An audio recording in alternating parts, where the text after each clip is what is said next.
우리 제2여전도의 은혜로운 찬양을 우리 주님께서 기쁘게 받으신 줄로 믿습니다. 사랑하는 성도 여러분, 정말 가을이 많이 깊어졌는데요. 이제 오는 주일이 대림절 첫 주일이 되겠습니다.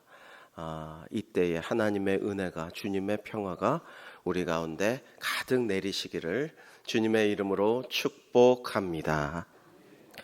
2010년대 초반에요, 성서유적 탐험가인 로널드 와이어트가 예레미야 선지자가 법궤를 숨겨놓았던 시드기야 동굴을 탐색한 결과 잃어버린 법궤를 발견했다라는 주장을 동영상으로 올린 적이 있습니다.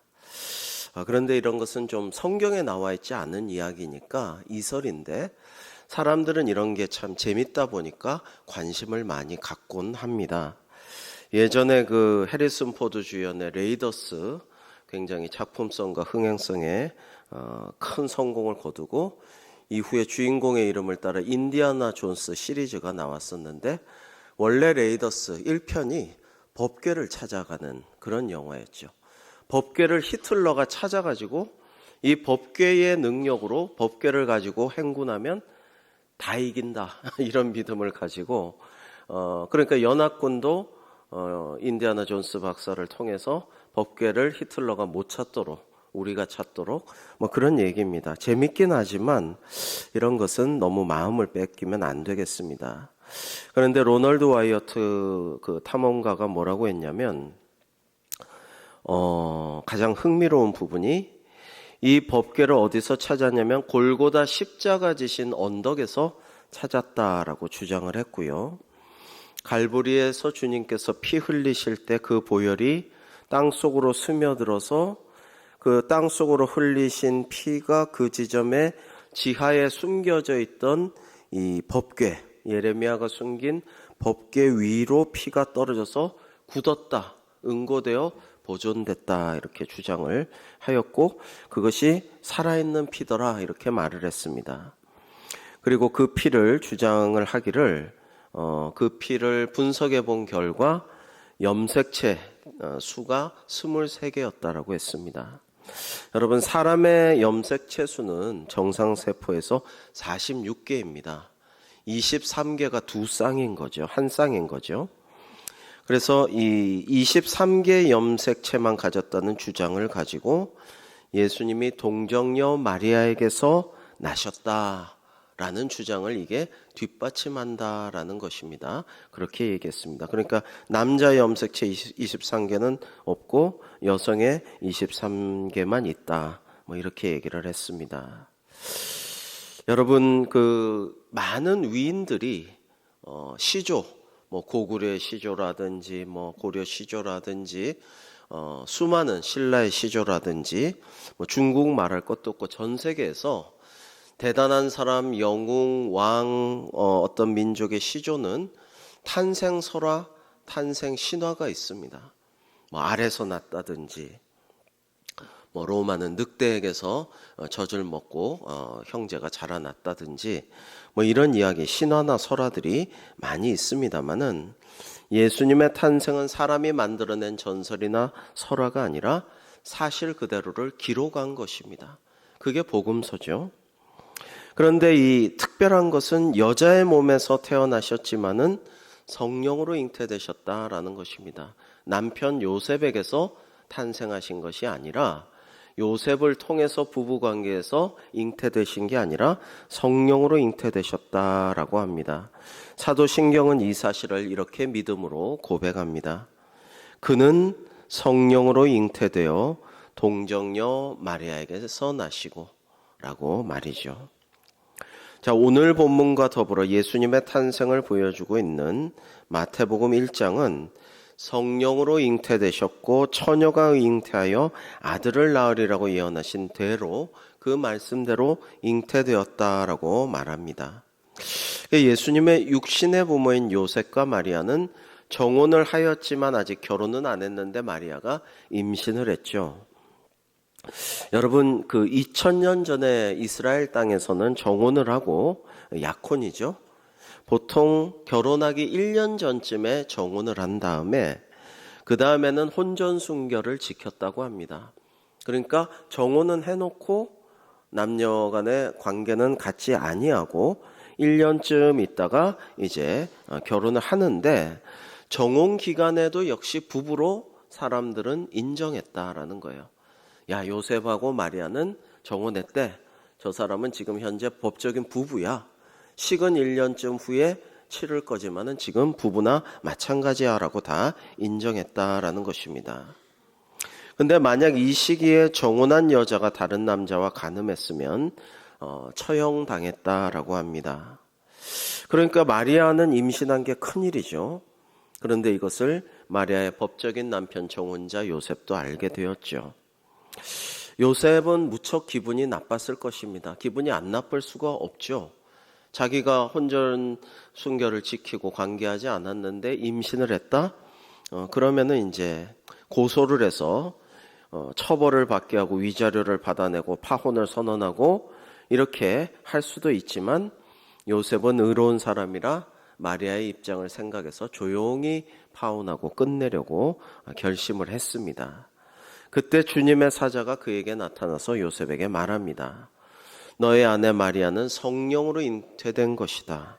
구약 성경에 이사야 선지자를 통해 예언한 대로 처녀가 잉태하여 아들을 낳을 것이고 그 아들이 임마누엘, 즉 하나님이 우리와 함께 하신 것이다 라고 설명을 해주죠.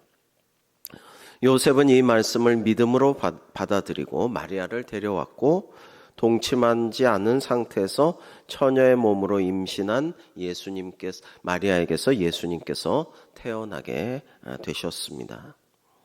자, 오늘 말씀에서 우리가 사도신경의 믿음의 고백을 나누면서 첫 번째로 동정녀 탄생은 전능하신 하나님께 대한 우리 믿음의 고백입니다 라는 말씀을 나누고자 합니다.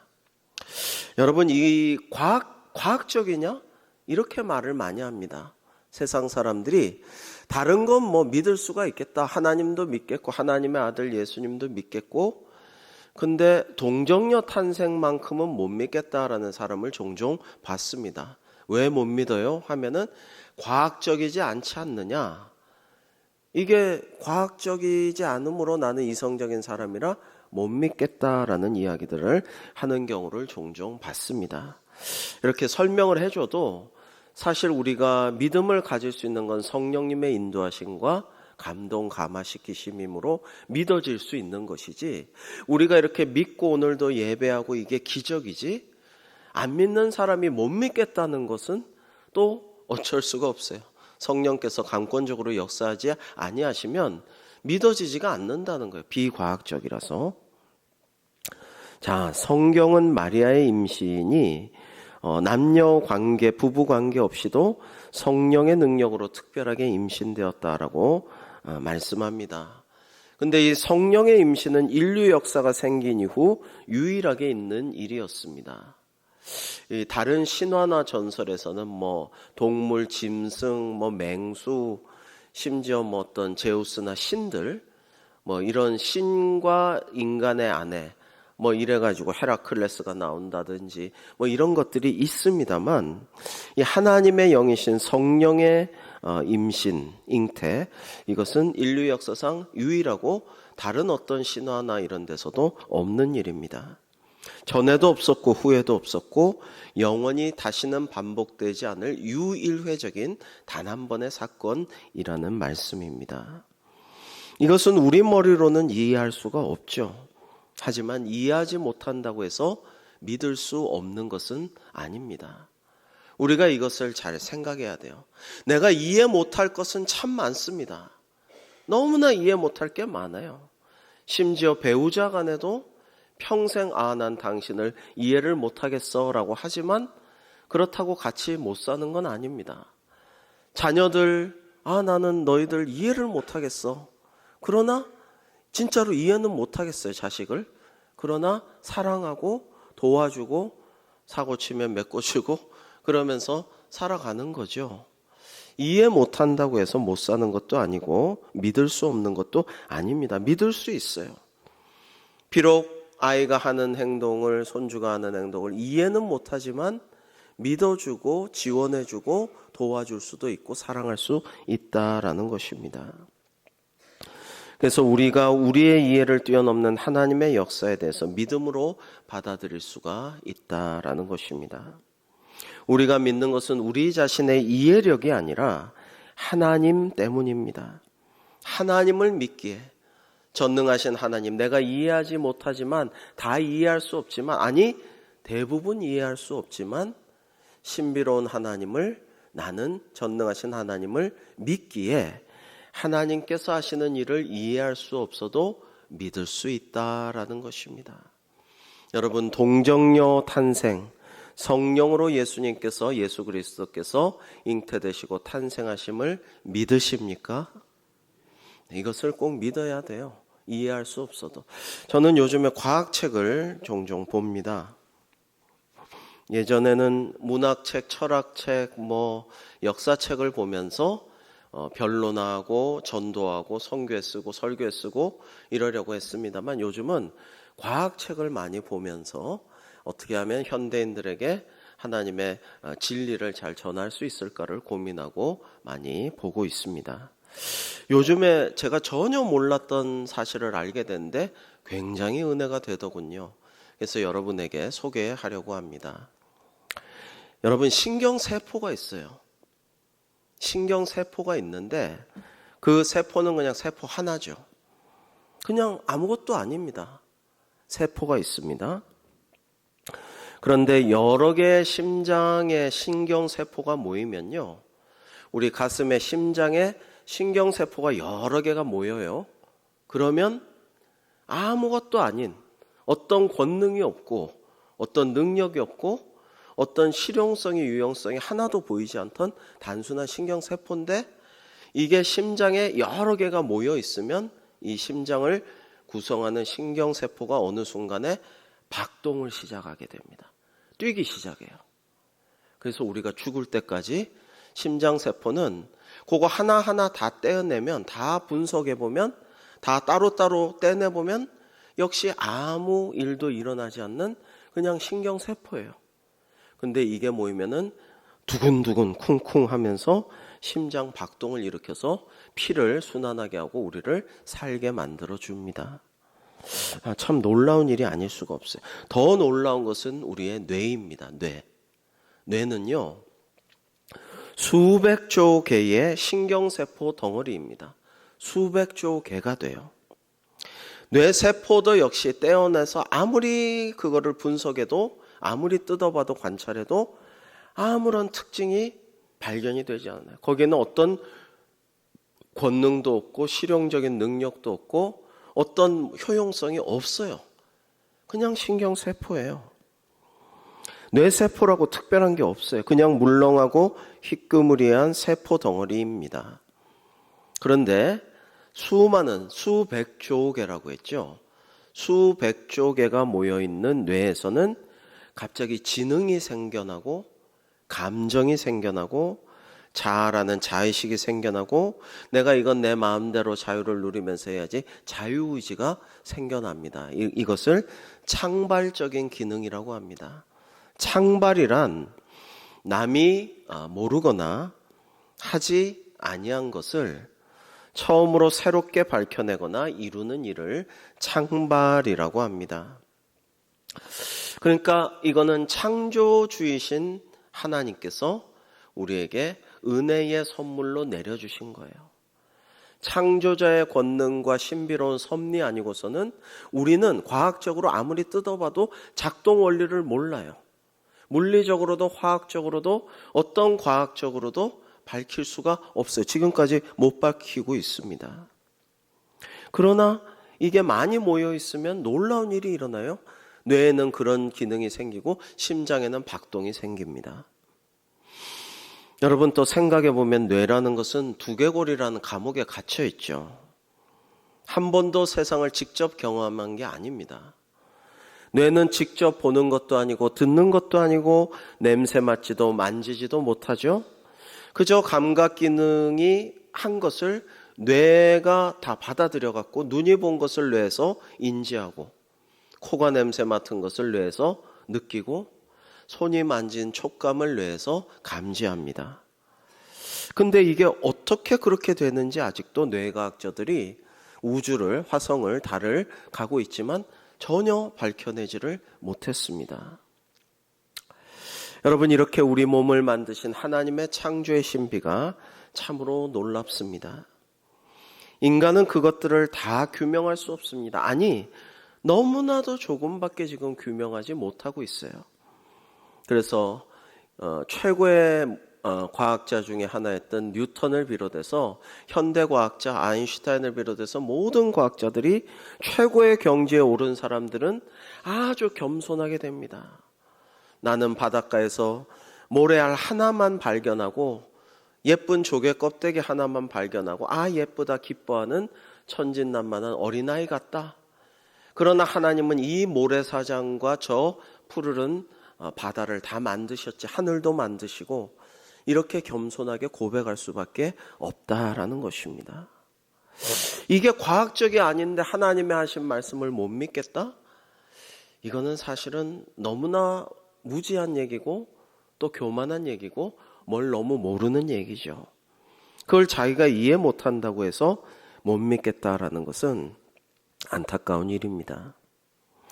여러분, 사람이 만든 것조차도 우리가 다 이해를 못합니다. 우리가 만들어 놓고 지금 우리가 이해를 못해요.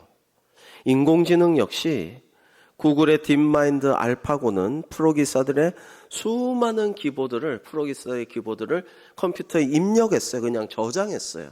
그랬더니 인간이 상상할 수 없는 매우 창의적이고 뛰어난 수들을 만들어내기 시작합니다. 그래서 이세돌을 비롯해서 사람들이 알파고랑 더 보고, 아니 이렇게 창조적인 수가, 그동안은 프로기사들이 금기로 여겼던 이런 수를 두다니, 그런데 그 수가 맞는 거예요. 그 수가 좋은 거예요. 아니 어떻게 알았어? 알파고에게 그런 수를 입력한 적도 없고 가르친 적도 없고 연구한 적도 없는데 키보드를 쭉 넣어보니까 그것이 쌓이니까 창조적인, 아까 말한 창발적인 기능이 생겨났어요. 여러분, 챗GPT에게 인간이 문법을 가르쳐 준 적이 없습니다. 문법을 가르쳐주고 대화 상대를 만들려고 애를 많이 썼는데 안 돼요. 너무 엉뚱한 소리하고 유치한 소리하고 기가 막혀서 포기했어요. 그저 수많은 인간들의 지금까지의 문장들을 입력시켰어요. 문장들을 그냥 쭉 들어가게끔 했더니 스스로 완벽하게 문법을 지금 구사하면서 농담도 하고 친절한 말도 하고 예의 바른 말도 하고 다 하게 되었어요. 상담도 해주죠. 지금 우리의 예상을 뛰어넘는 상황이 계속 일어나며 급변하고 있는 세상을 우리는 살아가고 있습니다. 무슨 얘기냐면 우리가 이해할 수 없다고 해서 믿을 수 없는 것은 아니다. 이것을 우리가 분명히 좀 알아야 된다라는 것입니다. 사도신경은 예수님을 믿는다고 고백하기 전에 하나님을 믿는다고 고백합니다. 우리는 우리가 믿는 하나님이 전능하신 하나님, 만물을 창조하신 하나님임을 고백했습니다. 그러므로 그 전능하신 하나님을 믿는다면 이런 정도의 일이야 성경에 나온 수많은 기적들과 예수 그리스도의 동정녀 탄생, 성령으로 잉태되심, 얼마든지 우리는 믿을 수 있다라는 것입니다. 못 믿겠다고 의심해서는 안 된다라는 것입니다. 두 번째로, 성령으로 잉태되심은 하나님의 말씀이 이루어진 결과입니다. 성경은 하나님의 계획 가운데서 오랜 세월 동안 하나님께서 역사 속에서 이 일을 진행해 오시다가 드디어 때가 되어서 하나님의 탁 확실한 인류 역사의 한 포인트에서 지금으로부터 2000여 년 전에 이것을 단번에 유일회적인 인류의 역사에 주신 하나의 복으로, 축복으로서 딱 일으켜 주셨습니다. 마태복음은 예수님의 잉태 기사를 기록하기 전에 예수님의 육신의 부모가 되는 요셉의 족보를 기록하고 있죠. 아브라함에서부터 시작해서 쭉 내려와 다윗 왕을 거쳐 요셉까지 이루고 있습니다. 성경은 많은 곳에서 메시아를 예언하고 있고 특히 아브라함과 다윗에게 이 약속을 강조하시곤 하셨죠. 여러분, 아브라함이 하나님의 말씀에 순종하여 독자 이삭을 하나님께 바치려고 했을 때에 하나님께서는 예수님께서 이 세상에 오시기 2000년 전에 아브라함의 자손을 통해서 세상 모든 사람들이 복을 받을 후손이 태어날 것이라고 약속해 주셨습니다. 그리고 2000년의 세월 동안 이 일을 역사 속에서 계속 착착 진행해 오시고 발전해 오시다가 요즘 애들 좋아하는 말로 빌드업을 착착 빌드업을 해 오시다가 드디어 계획하신 때가 되어서 태어나신 분이 하나님의 독생자 예수님이신 겁니다. 성경은 또 많은 곳에서 다윗의 후손에서 메시아가 오실 것을 약속하고 있습니다. 그래서 이스라엘 사람들은 다윗 왕의 후손으로 오실 메시아를 기다렸죠. 우리 유명한 이사야 7장 14절을 같이 한번 읽어 보실까요? 시작. 그러므로 주께서 친히 징조를 너희에게 주실 것이라. 보라, 처녀가 잉태하여 아들을 낳을 것이요 그의 이름을 임마누엘이라 하리라. 아멘. 자, 메시아 예수님께서 이 땅에 태어나실 때 처녀가 잉태하여 아들을 낳으리라고 예언한 것입니다. 근데 이것은 하나님께서 하신 일이시며 하나님께서 우리와 함께 하시는 임마누엘의 증거라고 말씀하고 있습니다.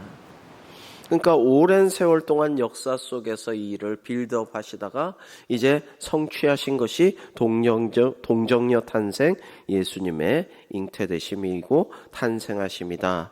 그것은 하나님이 우리와 함께 하신다, 임마누엘이다 라고 말씀하고 있는 것입니다.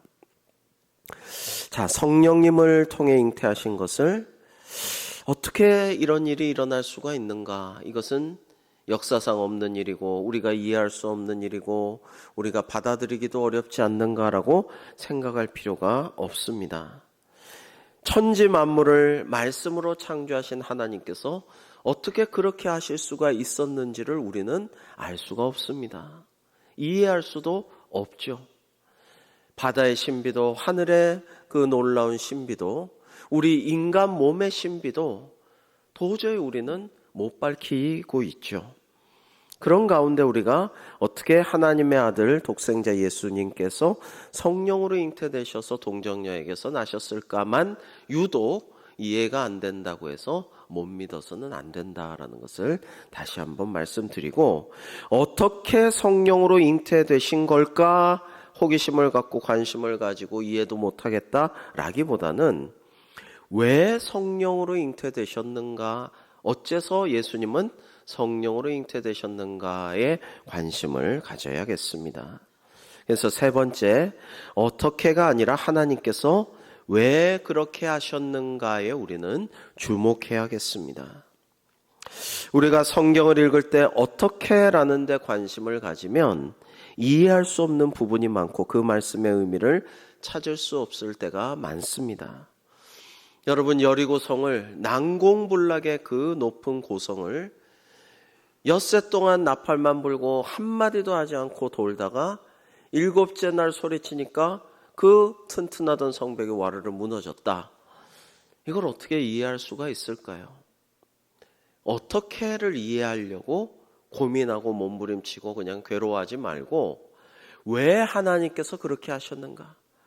하나님은 전능하시니까 뭐든지 하실 수 있는데 백성들이 순종하고 자기들의 능력이 아니라 하나님의 말씀에 순종하면 이러한 기적이 일어나고 승리할 수 있다라는 것을 보여주시려고 그렇게 하셨다. 왜 그렇게 하셨는가에 우리는 주목해야겠습니다. 어떻게 이렇게 성경의 기사가 나왔는가에 대해 과학적인 해답을 주고 내가 이성적으로 해결이 되지 않으면 못 믿겠다, 사실이 아니라고 부정할 것이 아니라 정말 자꾸만 내 호기심을 과학적으로 증명해보고 이성적으로 납득이 안 되면은 못 믿겠다가 아니라 하나님께서는 너무나 과학적이시고 철저하게 질서의 하나님이시고 가장 지혜롭고 신비로운 지식으로 충만하시지만 단지 내가 이해할 수 없는 것일 따름이고 언젠가는 이해할 수도 있겠지. 그저 나는 하나님의 말씀을 믿습니다. 나는 하나님이 무엇이든 하실 수 있음을 믿습니다. 그리고 이것은 다 이유가 있어서 그렇게 하셨음을 믿습니다. 이런 믿음이 중요하다라는 것입니다. 여러분, 왜 성령으로 잉태되시고 동정녀 마리아에게 나셨을까를 신학적으로는 전통적으로 세 가지 이유로 설명을 하고 있습니다. 첫 번째는 그것은 우리를 구원하실 메시아는 그리스도는 참 인간이셔야 하기 때문입니다. 인간의 대표인 첫사람 아담이 실수해서 죄악이 시작되었습니다. 우리 모두는 원죄를 우리 피의 DNA에 유전해서 죄인으로서 살아가게 되었습니다.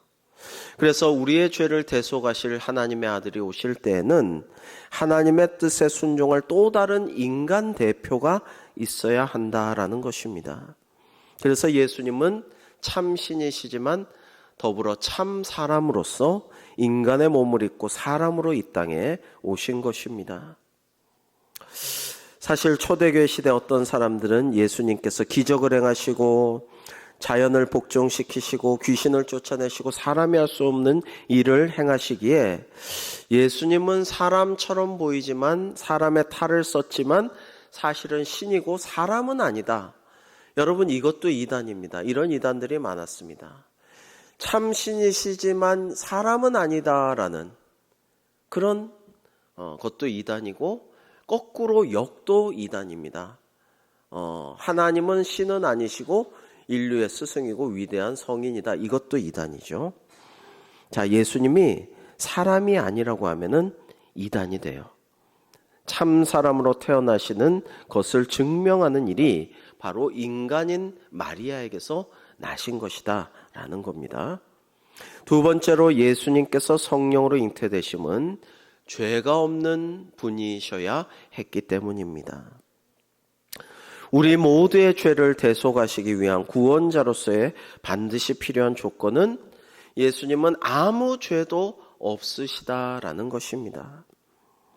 인간이 누군가를 대신해서 죽는 것은 참으로 고귀한 일이죠. 그러나 그것이 영원한 생명을 살리는 일은 될 수가 없습니다. 예수님께서 우리와 똑같은 죄인으로 이 땅에 태어나셨다면 예수님의 십자가가 영원하고 단번에 한 번만으로 족한 영원한 효력을 발휘할 수는 없게 되는 것입니다. 왜냐하면 내가 죄인이면서 남의 죄를 다 대속해서 내가 죽을 수는 없어요.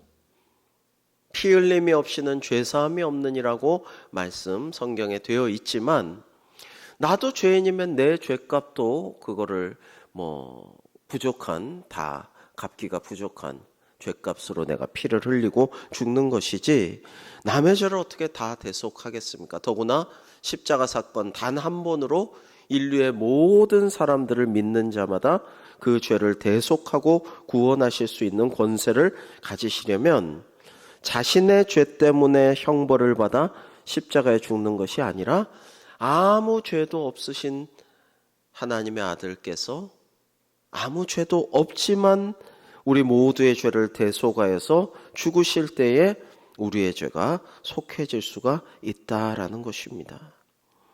만약에 예수님께서 마리아의 몸에서 나셨더라도 이 동정녀가 아니라 요셉의 씨를 받아 잉태된 아이였다고 하면 예수님도 모든 다른 사람처럼 죄인으로 이 세상에 태어나시는 것이죠.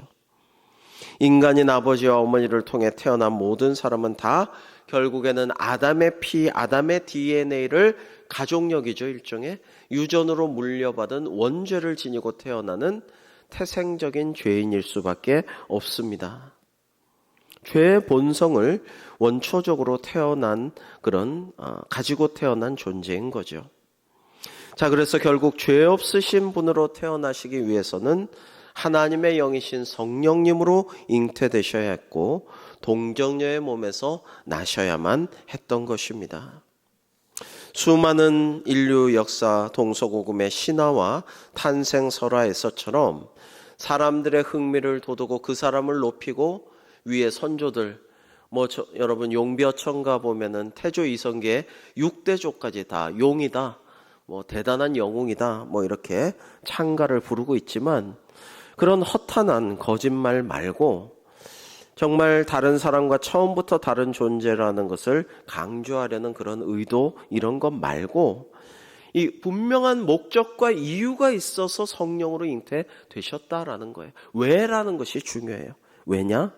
우리 죄를 대신 지시기 위하여 사람의 몸을 지니셔야 했지만 동정녀 마리아의 몸에서 성령으로 잉태되심으로 죄 없이 태어나신 예수님께서 우리 모두의 죄를 십자가에서 대속할 수 있도록 그렇게 탄생하게 하셨다라는 것입니다.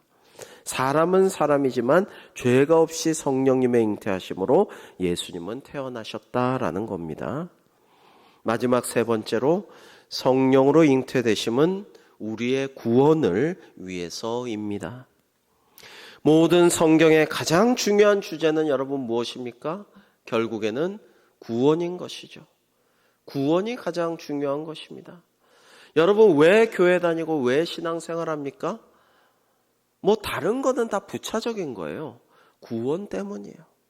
나도 구원받고 우리 가족 모두 친지들까지 우리 가문 다 구원받고 내가 사랑하고 내가 같이 즐기고 또 때로는 눈물을 흘리며 서로 위로했던 내 이웃들도 우리 학부모 같이 했던 사람들도 내 친구도 다 좋은데 다 착하고 정직하고 경우 바른데 똑똑하고 아까운 사람인데 구원 못 받았다는 거 구원.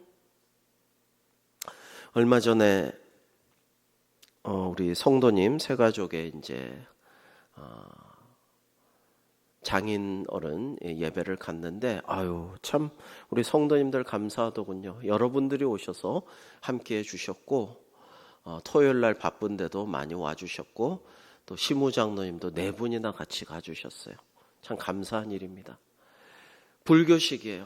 가서 향과 초는 끄고 위로 예배를 하기로 했으니까 열심히 전도 설교를 했는데 마치고 계속해서 문자도 주고 전화도 주고 지난 주일에도 참 위로를 받았다, 참 감사하다 이렇게 우리 세 가족은 이야기를 해주셨습니다만 저는 바라기는 그 처가 쪽의 분들이 다 예배를 드렸으면 하는 마음으로 기도하면서 갔는데 많이들 예배를 같이 드리지는 않으셨더군요. 있기는 있으신데 예배를 참석을 안 하신 거죠. 그래서 참 마음이 계속 안타까웠어요. 지금도 한 번 예배를 오면 한 번 교회 발걸음하면 한 번 찬양 소리를 듣고 한 번 말씀을 듣고 한 번 기도를 함께 들어보고 교회 분위기를 느끼면 성령님께서 감동 감화 시켜주시면 자기는 전혀 생각이 없었어도 교회에 나오게 되고 구원받게 될 텐데 여러분 참 안타까운 일 아닙니까? 성경의 가장 중요한 것은 주제는 구원이죠. 그래서 성경을 구원의 역사 즉 구속사라고 부릅니다. 우리를 구속하기 위한 역사라고 말이죠.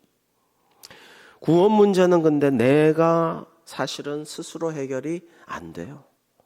내가 나 자신을 구원할 수 없어요. 그래서 우리나라 불교계가 자랑하는 선종의 가장 위대한 선사 중에 현대인의 선사인 성철 스님, 이분은 9년이나 면벽을 했고 자기가 자기를 구원하려고 그렇게 애를 썼지만 불교는 원래 그런 거죠. 자기 안에 있는 불성을 밝혀서 어둠을 몰아내고 완전한 허무 아무것도 없는 공의 상태, 열반의 상태로 어떤 갈등도 어떤 신경 쓰이는 것도 어떤 회환도 어떤 감정적인 즐거움도 남지 않는 그런 부처의 경지에 도달하기를 원하는 거죠. 그러나 결국에는 임종할 때 예수님만이 구주시다. 예수님을 구주로 고백하고 돌아가셨다는 것이 많은 사람들이 불교계에서 쉬쉬하지만 알고 있는 사실이죠. 여러분 우리는 오직 하나님의 은혜로 예수님의 십자가 보혈의 공로로 우리는 오직 하나님의 은혜로 구원받는 줄로 믿습니다. 근데 그건 오직 우리의 또한 믿음으로 가능해요. 우리의 믿음 하나로 우리는 구원받아요. 나의 모든 죄를 죽을 수밖에 없는 씻을 수밖에 없는 죄를 이 땅에서 그 죄에 대해서 심판을 받고 벌을 받고 뭐 이렇게 되느냐 마느냐 그냥 넘어가느냐 이런 게 중요한 게 아니라 하나님만이 아시는 나의 모든 죄악, 원죄 어떻게 할 수 없어요. 내가 그것을 예수님이 다 씻어주시고 믿는 자마다 구원해 주시는데, 성령님으로 잉태되신 것이 그 사역을 하시기 위해서 필요하기 때문에 성령으로 잉태되고, 사람만이 아니라 참 사람이시지만 동정녀 마리아에게서 나시게 하셔서 사람도 되게 하셨지만, 왜? 아담을 대신해서 새로운 인류인 예수님께서 사람으로서 우리의 모든 죄를 대속하셔야 되기 때문에. 그러나 성령님으로 잉태되시고 태어나심으로써 이제 확실하게 우리의 구원을 이루시기 위해서 성령으로 잉태되셨다라는 겁니다. 여러분, 이건 너무나 여러분이 잘 알고 있는 사실 같지만 대단히 어려운 것이고, 이것을 믿을 수 있다는 것이 기적입니다. 하나님의 신비이죠. 근데 저와 여러분, 우리는 이것을 믿습니다. 얼마나 하나님의 은혜가 큰지요.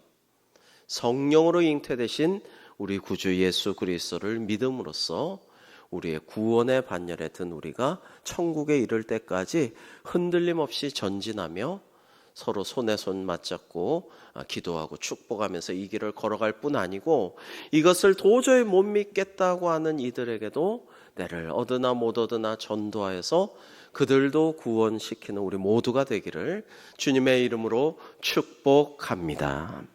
기도하겠습니다. 하나님, 감사합니다. 저희를 구원하러 오신 예수 그리스도께서는 성령으로 잉태되셔서 동정녀 마리아에게서 나셨습니다. 참 신이신 하나님의 아들 예수님은 참 사람으로 오셨고 죄가 없으신 분으로 태어나셔서 확실하게 하나님의 뜻대로 저희들의 구원을 이루셨습니다.